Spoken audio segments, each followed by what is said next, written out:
Hello and welcome back to Chef Fundamentals and Recipe Writing. This is the final section of this video series in which we are going to talk about some additional components provided by Chef. This will strictly be a high-level overview of these components and not a deep dive. So in the first video of this section, we are going to talk about Chef Automate, what exactly it is and how it is beneficial for infrastructure automation. Next, we will talk about Chef Habitat, how it is different from Docker, and how Chef Habitat can be integrated with Docker to get the best of both. And in the final video of this section, we are going to talk about how to achieve policy adherence with Chef compliance. So with that, let's get started. This is the first video of this section, and here we are going to understand the use case for Chef Automate. So what exactly is Chef Automate? Let's try and understand that.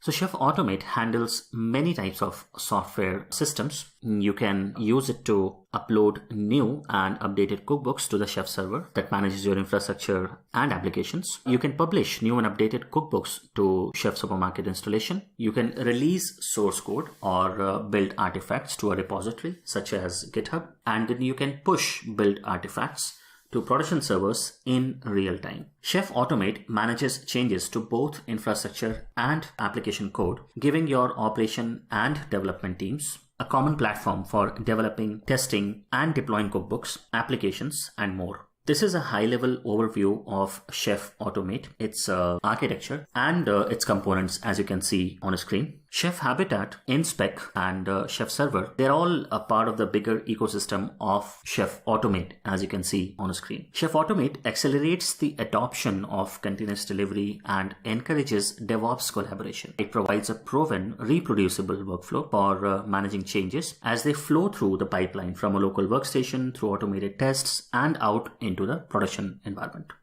So we have a very important concept of a pipeline in Chef Automate. So let's try and understand what exactly is a pipeline. It's a series of automated and manual quality gates that take software changes from development to delivery. The goal of a pipeline is to move changes from your workstation into productions as quickly as possible and as safely as possible. Now, pipelines in Chef Automate have 6 stages by the names verify, build, acceptance, union, rehearsal, and delivered. We'll take a look at them one by one. Changes progress from one stage to another by passing a suite of automated tests. The tests within each stages are organized into phases. So let's take a look at the stages of a Chef automated pipeline. So first we have this verify stage, which runs automatically when someone submits a new change or updates an existing change that hasn't yet been approved.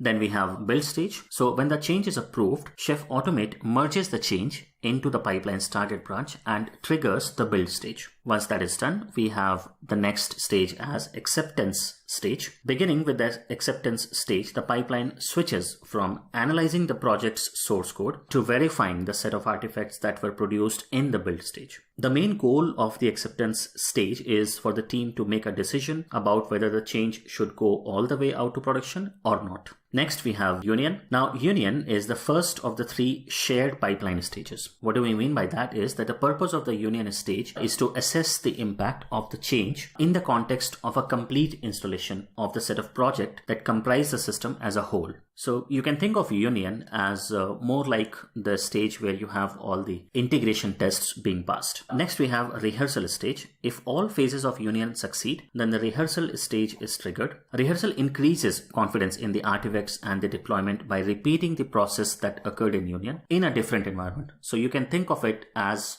the pre-prod or the staging environment, what we have in most of the real life scenarios. And finally, we have delivered stage. It is a final stage of the pipeline. Now, what delivered means for you or for your system is completely up to you. It could mean deploying the change so that it is live and receiving production traffic, or it might mean publishing a set of artifacts so that they are accessible for your customers. Now, delivered, as you can expect, is synonymous with your production environment.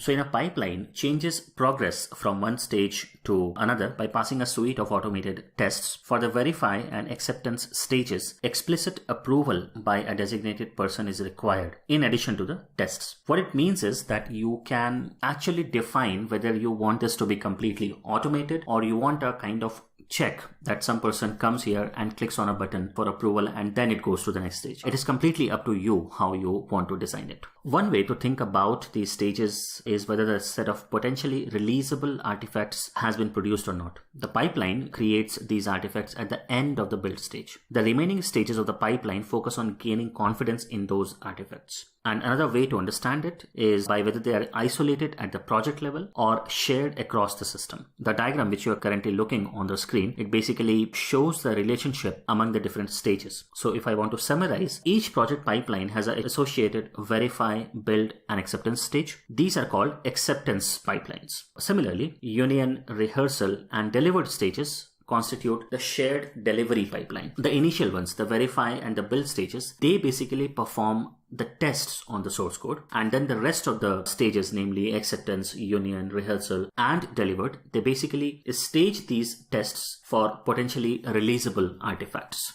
The following diagram shows the servers that are involved in a Chef Automate installation. Now we have a concept of runners, which are specific utilities which take the API calls from Chef Automate and under control of the Chef server. These are the ones who run the phase jobs. The build cookbook hosted on the Chef server determines what happens during each phase job. Now, as a best practice, it's a good idea to have at least 3 runners so that the lint, syntax, and unit phases can run in parallel.